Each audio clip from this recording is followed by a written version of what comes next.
Officer Daniel Hayes didn't arrive like a man answering a quiet neighborhood call. He came in like he was entering a war zone. His cruiser rolled to a hard stop across from the wrought iron gates of 327 Willow Crest Lane, lights off, engine humming in the heavy summer air. Behind those gates, a black man floated lazily in a turquoise infinity pool, sun glinting off the water, an 8-year-old girl squealing with laughter as she splashed. To anyone else, it looked like a magazine spread of perfect suburban weekend. To Hayes, it looked like a problem. On the other side of the water, the girl's mother stood at the grill, carefully arranging marinated chicken and vegetables. Her hair was tied up, apron neatly folded, movements calm and practiced. The man in the pool lifted a hand when he saw the officer.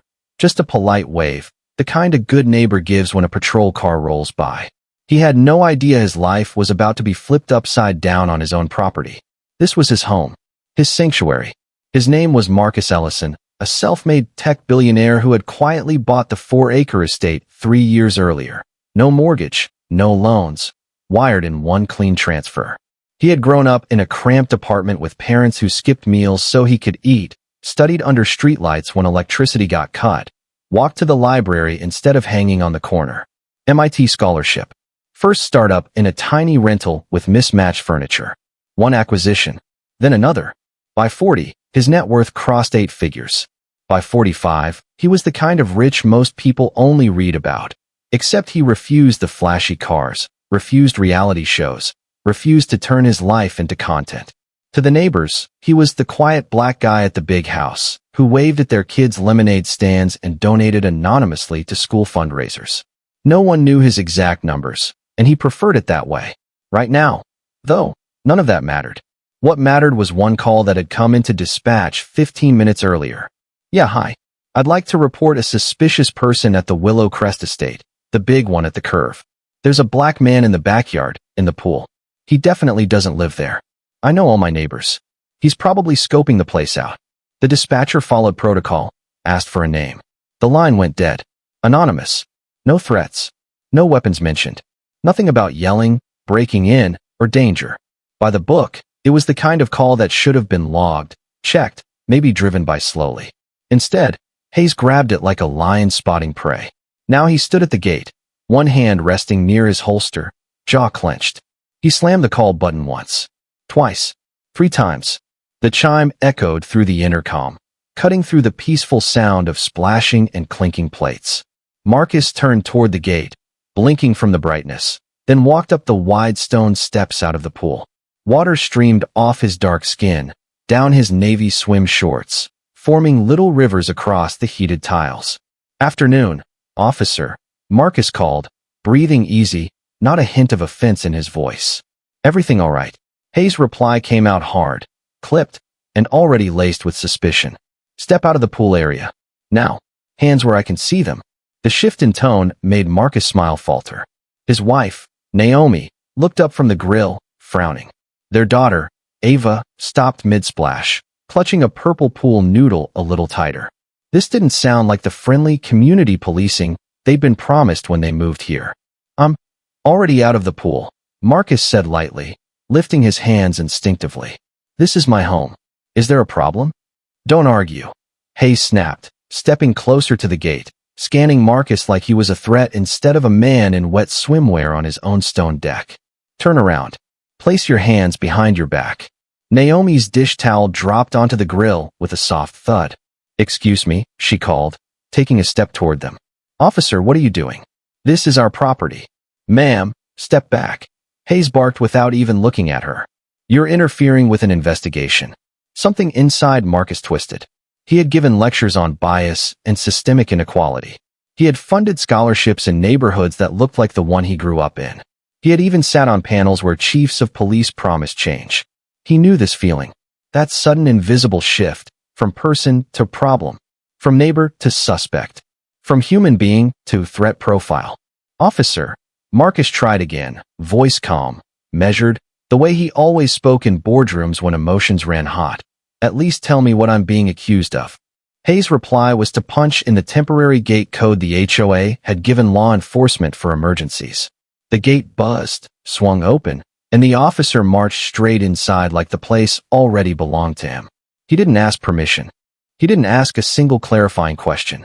"Turn around," he repeated, now only a few feet away, handcuffs already in his grip. "Hands behind your back. You're being detained for trespassing and suspicious activity."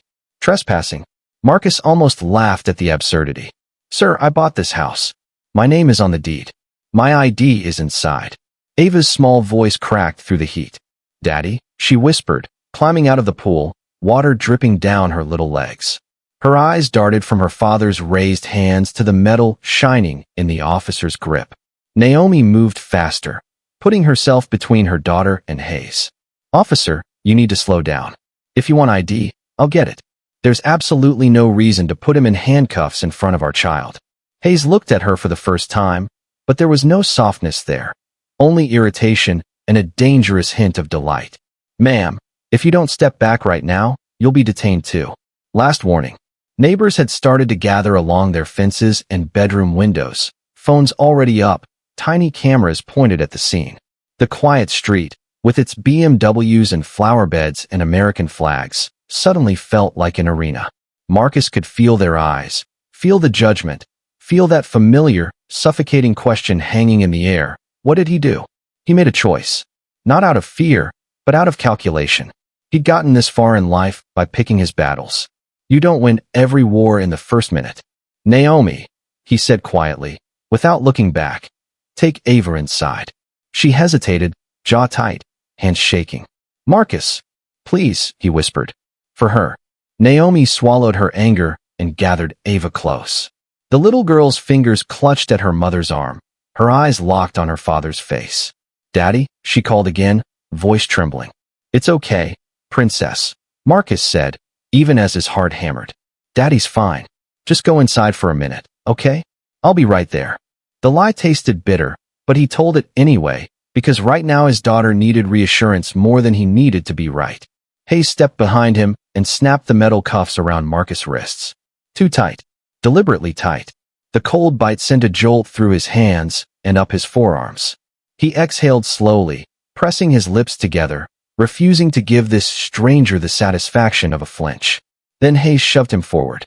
Marcus stumbled, bare feet skidding on hot stone, and went down hard on his chest. The sun-baked tiles seared his skin. Chlorine stung his nose.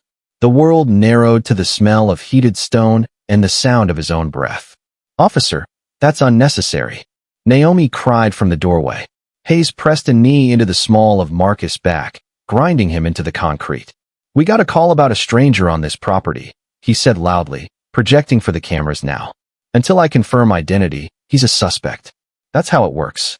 He leaned down, voice dropping into a low, private hiss only Marcus could hear. "You think living behind a big gate changes that? You think money buys you a pass?" There it was. The truth, finally spoken without the polite packaging. "You don't belong here.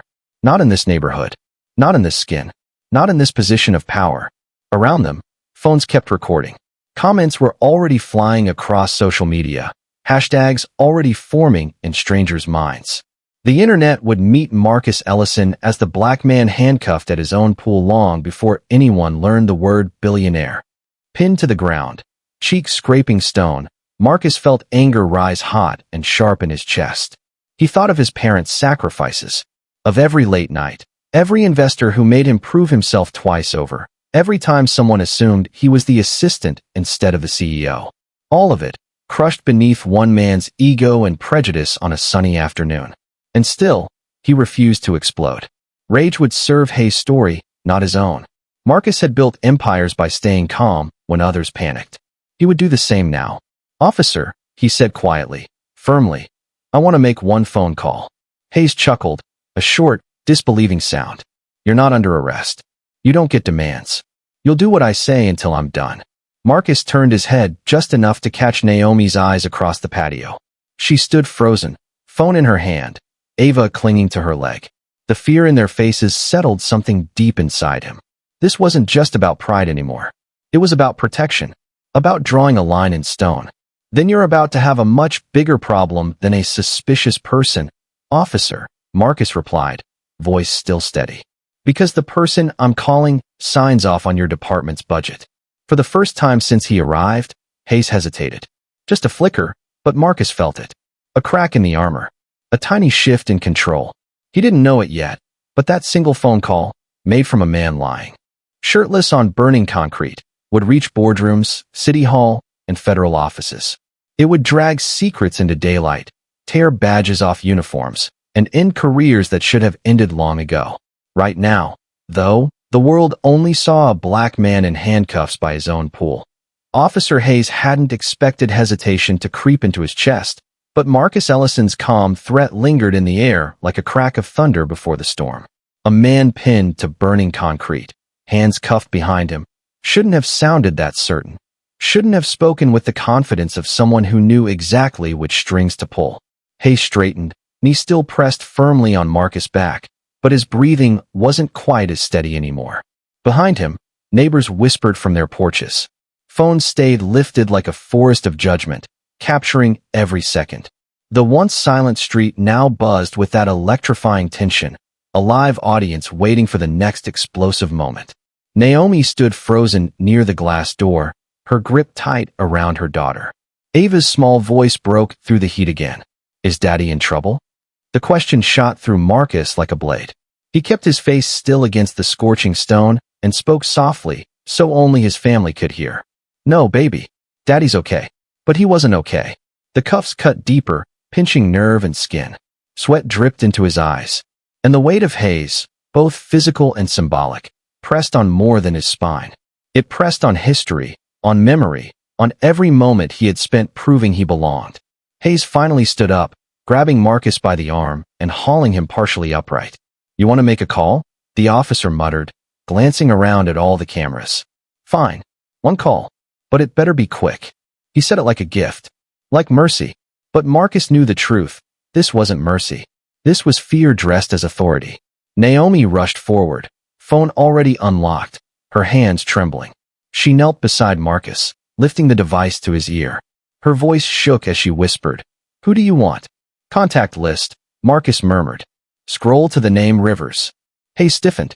The name meant nothing to him, but the tone did. It wasn't the tone of a man calling a lawyer or friend. It was the tone of someone calling a decision-maker. The line clicked. A rich, controlled voice answered immediately. This is Deputy Commissioner Rivers. Hayes' face draining of color was almost satisfying. Rivers, Marcus said, voice steady despite everything. This is Marcus Ellison. I'm calling from my home. I've been detained, without cause, by Officer Daniel Hayes, badge number 248. I'm currently handcuffed on my patio in front of my wife and child. Rivers inhaled sharply. Stay exactly where you are. Do not resist. I'm sending internal affairs and a supervisor right now. Even the neighbors murmured at that. Hayes took a step back. Wait, that's not. This is a simple trespassing call. Rivers' voice barked through the speaker. Officer Hayes, is that you? Why are you detaining a homeowner without ID verification? Why wasn't backup requested? Why did you enter private property without probable cause? Hayes' mouth opened and closed like he was drowning. Sir, I was responding to a report. This is live on 15 phones, Rivers snapped. Stand by for immediate supervision. Do not touch the civilian again. The call ended. Silence fell like a hammer. Marcus slowly lifted his head. The burn of the concrete stung his cheek. Naomi's hand went instinctively to his shoulder. Hayes swallowed hard. His Adam's apple bobbed like a man trying to swallow acid. This isn't over, he muttered shakily. But everyone watching knew it was the beginning of the end. The wail of approaching sirens broke the tension. 3 patrol cars, lights flashing, pulled into the street. A 4th car arrived moments later, unmarked, tinted, and unmistakably federal-level serious. All doors opened at once. Supervisors, IA agents, and a lieutenant stepped out. Lieutenant Grayson, tall and stone-faced, approached with the authority of someone who'd spent decades separating truth from chaos. His eyes swept from Marcus, half upright, cuffed and covered in dust, to Hayes standing rigid and pale. Uncuff him, Grayson ordered sharply. Hayes hesitated. Now. The metal clattered open. Marcus exhaled in relief as circulation flooded back into his wrists. Naomi carefully pulled him to his feet, steadying him as he winced. Grayson turned on Hayes. Explain why a homeowner was handcuffed without verification. Explain why no backup was called. Explain why force was used when no threat was present. Hayes stuttered. I got a report. Anonymous. Caller said the man didn't live here. And that justified entry? Detainment? Knee on the spine. Grayson's voice dropped dangerously. Or did you act on assumption? No one had to answer. The cameras answered for him. Grayson turned to Marcus. Mr. Ellison, please accept our apologies. This should never have happened. Marcus nodded, jaw tight. That officer refused to listen, entered my property without permission, traumatized my family, and physically harmed me without cause. Naomi stepped forward, eyes blazing. He wouldn't even let me take my daughter inside. Grayson's expression hardened further. Internal affairs agents began escorting Hayes to the side for questioning. His voice cracked as he insisted, I did my job. I followed protocol. This is blown out of proportion. But the neighbors knew. The cameras knew. The internet, already buzzing with clips, knew. Grayson turned back to Marcus. We will investigate the officer, the call source, and this entire response. You have my word. If you're willing, we'd like a formal statement. Marcus nodded slowly. I'll give you everything you need. But as the agents spread out, gathering footage, taking notes, documenting every angle of the chaos, Marcus' mind turned quiet and sharp. This wasn't random. This wasn't just one bad judgment. Someone targeted him. Someone wanted this. And he knew one thing with iron certainty. He was going to find out who. The moment Internal Affairs led Hayes to the side of the yard for questioning, something cold settled in Marcus' chest. A calm, focused chill that only came to him when something was deeply wrong. Not inconvenient. Not unfair. But calculated. He kept replaying the anonymous call in his head. A black man in the backyard. He definitely doesn't live there. That wasn't the voice of a stranger driving by. It wasn't someone who heard a noise.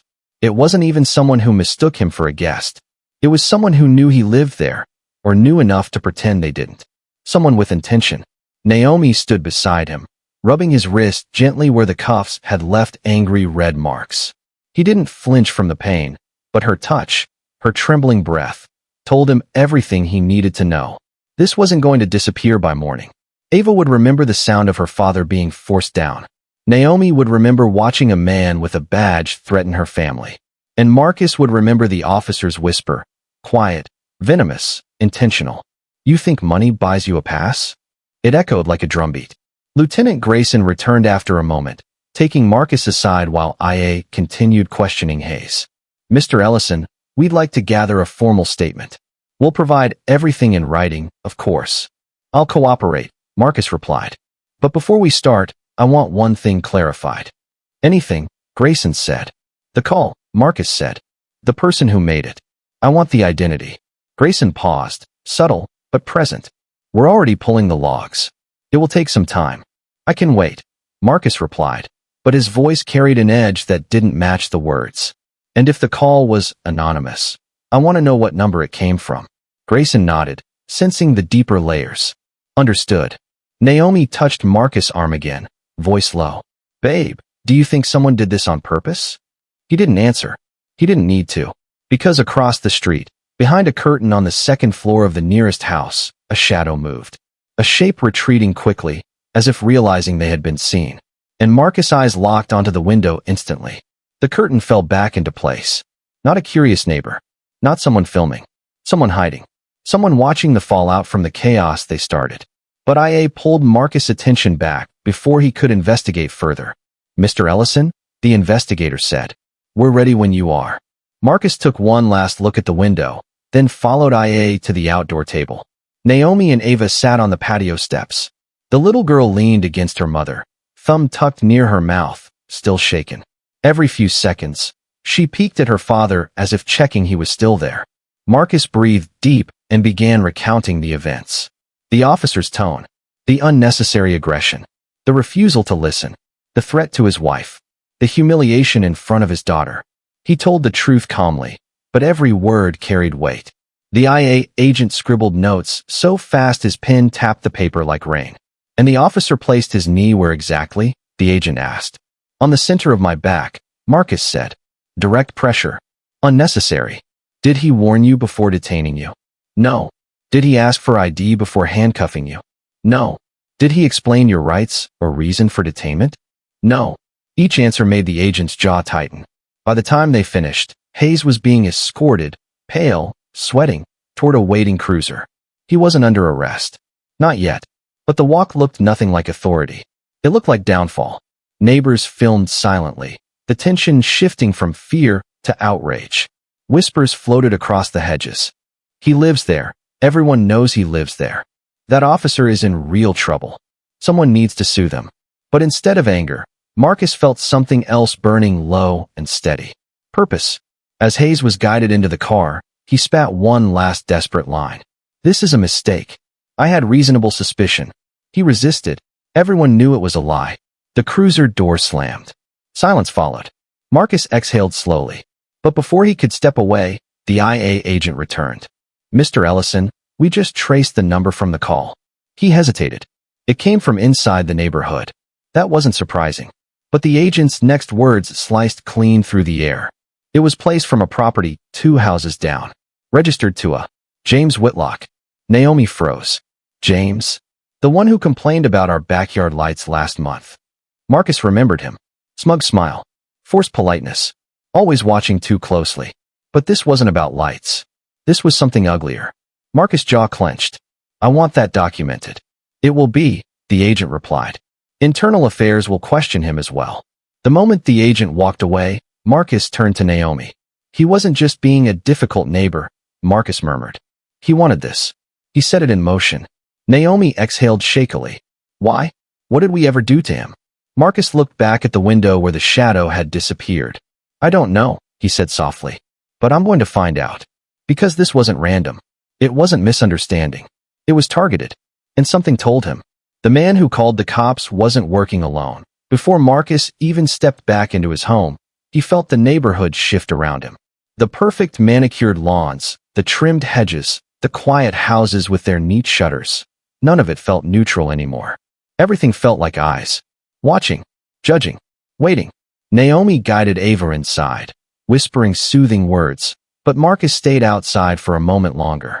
His spine still ached where the officer's knee had ground into it, and the red cuff marks burned across his wrists. But none of that pain compared to the heaviness forming in his chest. Someone in his neighborhood had orchestrated all of this. Not because of noise, not because of a misunderstanding, but because he lived there, and because someone wanted him reminded that he wasn't welcome. Lieutenant Grayson approached again, more serious than before. Mr. Ellison, IA is handling Hayes, but as for the caller, we'll need your cooperation if you want to pursue a false report investigation. Marcus nodded. I want every record preserved. Every call log. Every second of footage. Grayson hesitated. You should be aware, Whitlock is connected. Not politically, but socially. PDA president, HOA board, long-term resident. He's the type who thinks he owns this block. Marcus had known men like that his whole life. Men who carried entitlement like a second skin. Men who hid bias behind policy and politeness. I'll handle Whitlock, Marcus said quietly. But Grayson placed a hand on his shoulder. Mr. Ellison, don't go to him directly. Let the process work. The words were meant to reassure, but Marcus heard the unspoken message. Don't give him anything to twist against you. Marcus understood. He wasn't just fighting prejudice now. He was fighting the fragile ego of a man who had called the police on a billionaire father because he thought he didn't belong in a pool. When Grayson finally left, Marcus stepped inside the house. Ava ran straight to him, arms outstretched. Daddy. He lifted her despite the pain, holding her tight until her tiny heartbeat steadied against his chest. She pressed her cheek to his shoulder. The policeman was mean, she whispered. Marcus closed his eyes. Sometimes, he murmured, people make bad choices because they don't understand the hurt they cause. Ava didn't fully understand, but she hugged him tighter. Naomi approached, her voice low and trembling. This can't just go away, Marcus.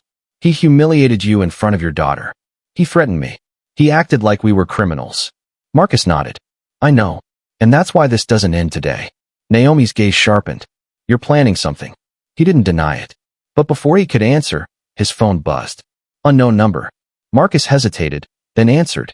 A calm female voice spoke. Mr. Ellison? My name is Sarah Mitchell. I'm an investigative journalist with the Ledger. I believe what happened to you today wasn't an accident. Naomi tensed. A journalist? Marcus stepped into his office, closing the door gently. What do you know? He asked. I live 3 neighborhoods over, she said. We've had complaints about Officer Hayes for months. Intimidation, escalation, racial profiling. But none of the victims had your resources or your visibility. Marcus felt the puzzle pieces begin to shift. And the caller? He asked. James Whitlock, Sarah replied without hesitation. He's been complaining about you to the HOA since the day you moved in. Claimed the demographic is changing. Filed noise complaints you weren't even home for. Tried to push for new backyard visibility rules last spring. And she paused. And what? Marcus demanded. And he's close friends with Officer Hayes. They golf together every other weekend. They have matching donations to the same political club. They even attended the same homeowner safety coalition. Marcus felt something cold crawl down his spine. This wasn't a coincidence, Sarah continued. It was coordinated. Whitlock called the police. Hayes came because he expected to find you. And the rest played out exactly how they hoped. Marcus ran a hand slowly across his jaw. Hatred alone didn't explain it. Bias alone didn't explain it. This was targeted, calculated. But why me? He asked quietly. Sarah took a slow breath. Some people don't like seeing a successful black man next door, especially one more successful than them. Whitlock is loud. Hayes is violent. Together, they're dangerous. Marcus turned to the window again, staring toward Whitlock's house. The curtain was closed now, but he could almost feel the man standing behind it, waiting, as if today had been a test. Or a message. Thank you, Marcus said finally. Keep digging. I'll need every detail. Already doing it, Sarah replied. And Mr. Ellison, I'm on your side. Whatever they planned, today didn't end the way they wanted. It started something much bigger. When the call ended, Marcus stood completely still. His breathing evened. His eyes sharpened. And the calm anger that had been simmering finally locked into purpose. Whitlock thought he had power because he lived in a gated community. Hayes thought he had power because he wore a badge.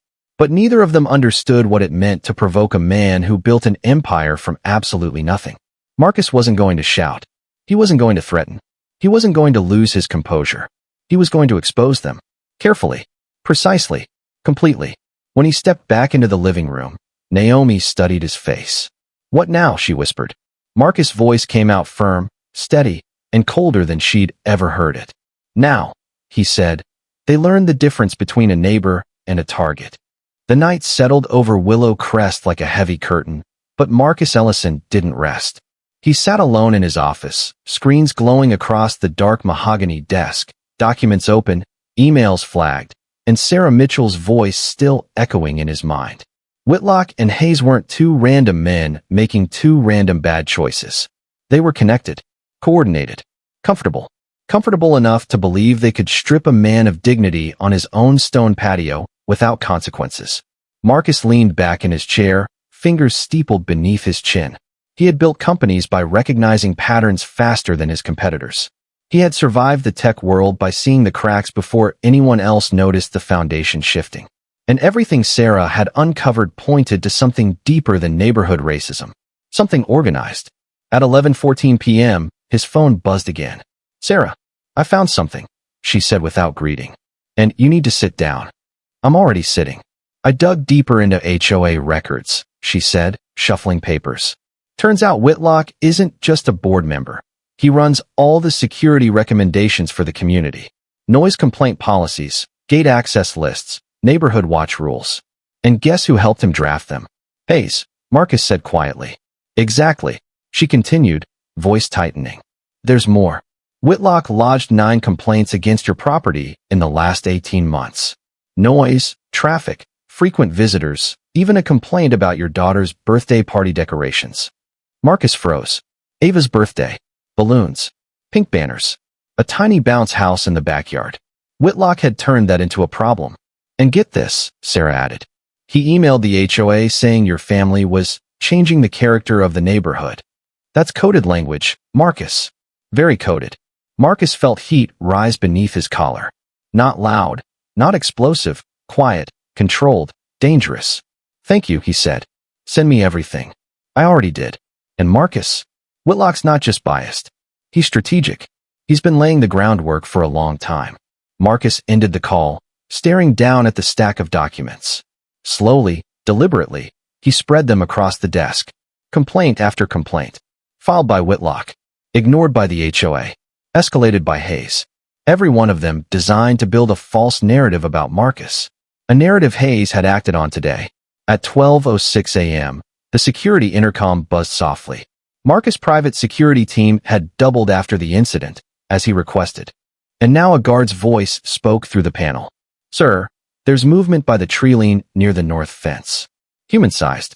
Could be nothing, but it's the same direction as the Whitlock residence.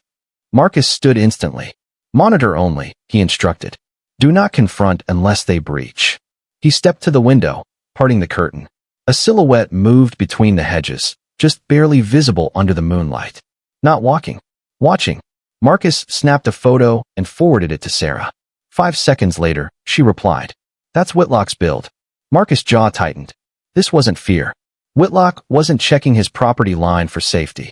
He wasn't out taking a midnight stroll. He was making sure Marcus knew he wasn't done. That the game wasn't over. That he could still reach the boundary. Marcus turned from the window, his decision solidifying. He wasn't going to hide inside his home. He wasn't going to play defense. He was going to dismantle Whitlock's entire foundation. But he wasn't going to do it through threats. Or shouting. Or anything that could be twisted against him. He was going to do it with evidence. And connections. Connections Whitlock never even imagined he had. By morning, Sarah had arrived with 2 full binders of documentation. Marcus' legal team joined them in the breakfast room. Naomi brewed coffee, her eyes tired but alert, her hand resting protectively on Ava's back. Sarah spread several documents across the table. This, she said, tapping a page, is the most important piece. Marcus leaned in. Whitlock's email to the HOA wasn't simply a complaint. It explicitly stated, the new homeowner, the Ellison man, does not align with our community standards. His presence is causing discomfort among several families. The board must act before the neighborhood loses its traditional character. Marcus sat very still. This wasn't just racism. This was recorded racism. Written racism. Intentional racism. A weapon Whitlock thought he could use in secrecy. Is this enough to pursue action? Naomi asked. Sarah nodded. More than enough. And combined with Hayes' misconduct? This is a coordinated effort to harass, intimidate, and marginalize you. Marcus' lawyer, Mr. Carter, adjusted his glasses. We can file a civil harassment suit. Possibly push for criminal charges if we prove intent to fabricate a police incident.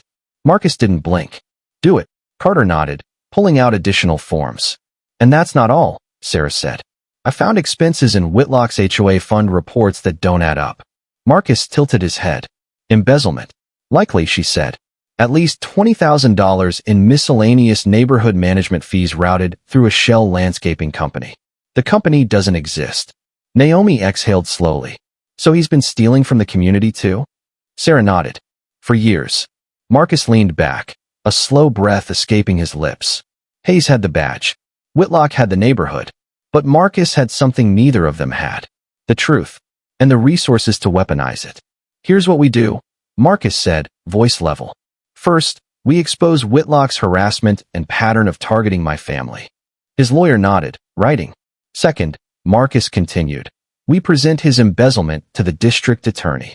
Sarah smiled slightly, already gathering the evidence. Third, we link him to Hayes' misconduct. Their emails and social connections cover that, Sarah confirmed. And fourth, Marcus' eyes narrowed just slightly.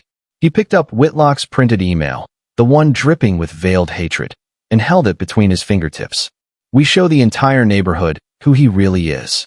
Naomi exhaled. You're going public? Marcus nodded once. He used anonymity to hurt us. I'll use transparency to stop him. Outside, the sun rose over Willow Crest, touching the roofs of the quiet, perfect houses. A neighborhood that pretended to be polished. Fair. Safe. But beneath the surface, old prejudices had rotted the foundation. And Marcus Ellison was done being quiet about it. The neighborhood woke up to sunshine and quiet driveways, but beneath the calm, a storm had already begun. Marcus Ellison stood at his kitchen counter, watching the morning news not for entertainment, but for confirmation. And at exactly 8:03 a.m., confirmation arrived. Breaking news. Officer Daniel Hayes under internal investigation following viral footage of unlawful detainment. His humiliation the day before was now a headline. The clip of him pinned to the concrete played next to the anchor's voice, slow and clear. Sources confirm the homeowner was the property's legal owner, and the anonymous caller has been traced to a neighbor with possible personal motives. Naomi stepped beside him, fingers tightening around her coffee mug. "It's starting," she whispered. Marcus nodded once. But the news wasn't the real beginning. His plan was, by noon, his lawyer had filed the first of 3 legal complaints. Sarah had delivered a polished article ready for publication, detailing Whitlock's harassment pattern and Hayes' misconduct. Security footage from the previous night, Whitlock lurking at the fence, had been time-stamped and forwarded to Internal Affairs. And the HOA? They had no idea the bomb about to drop on their pristine boardroom table. At 2 p.m., Marcus walked down the stone pathway toward the HOA meeting hall, Naomi at his side, Ava with her grandmother for safety. Dozens of neighbors were already gathered, murmuring in tight clusters. Some looked nervous, some curious, some guilty, and one of them, standing at the corner with arms crossed, was James Whitlock. The man's jaw tightened when he saw Marcus approaching, but his expression shifted quickly, trying to smooth itself into politeness. "Marcus," Whitlock said, stepping forward with rehearsed calm. "Rough day yesterday, I hear. Misunderstandings happen." Marcus didn't slow his stride. He didn't smile. He didn't acknowledge the false friendliness. He walked past Whitlock as if the man didn't exist, not out of pettiness, but out of truth. Whitlock wasn't equal in this fight anymore. He wasn't even close. Inside the meeting hall, the HOA president cleared her throat nervously. "We're here today to discuss yesterday's unfortunate incident." Marcus stepped forward. "Actually," he said, "we're here to discuss weeks, months, and years of targeted harassment." The room went still. Whitlock's face paled. Marcus placed a thick binder on the table. "These are the 9 complaints James Whitlock filed against my family. Most of them false, all of them intrusive." He flipped open the binder, letting the pages slap down with deliberate weight. "And this," he continued, pulling out another folder, "is proof he called the police pretending not to know who lived on my property." Gasps broke across the room. Whitlock stepped forward, sputtering. "That's private information. You can't." "It's public record," Marcus interrupted calmly. "Obtained legally through the investigating agency." Whitlock froze. Marcus wasn't done. He placed a final document on the table, the one Sarah had uncovered, the one Whitlock never expected to see daylight. "This is your email," Marcus said. "The one where you wrote that my family does not align with the community's traditional character." Neighbors leaned in, eyes widening. Whitlock's face flushed crimson. "That's not. I meant." "You meant exactly what you wrote," Marcus said, voice even. "You targeted us because we're black. You weaponized the police. You attempted to create a record of false incidents. And yesterday, your lies almost traumatized my daughter permanently." The HOA president's hands flew to her mouth. Whitlock lunged forward, pointing a shaking finger. "You don't belong here. This neighborhood was peaceful until you." He stopped himself, but the words already hung in the air. Ugly, exposed, unavoidable. Naomi stepped forward then, her voice sharp as glass. "We moved here for peace. For safety. For our daughter to grow up without fear. You didn't just embarrass my husband, you endangered him." Whitlock looked around, waiting for someone to stand with him. No one did. Not one neighbor. Not one board member. Not even the people he'd whispered to in driveways for years. The mask had fallen, and everyone saw what lay beneath it. Marcus straightened his shoulders. "I'm filing civil charges. And I am also requesting the immediate removal of James Whitlock from the HOA board." The room erupted, not in protests, in applause. Real, genuine applause. Neighbors who had stayed quiet out of politeness found their voices. Some apologized. Some defended Marcus' dignity. Some confronted Whitlock outright for dragging the neighborhood into chaos. Whitlock sputtered, sweating, shaking his head. "You people don't understand. He's twisting. This is revenge." But the board president silenced him with one raised hand. "Mr. Whitlock," she said, voice trembling, "your behavior is unacceptable.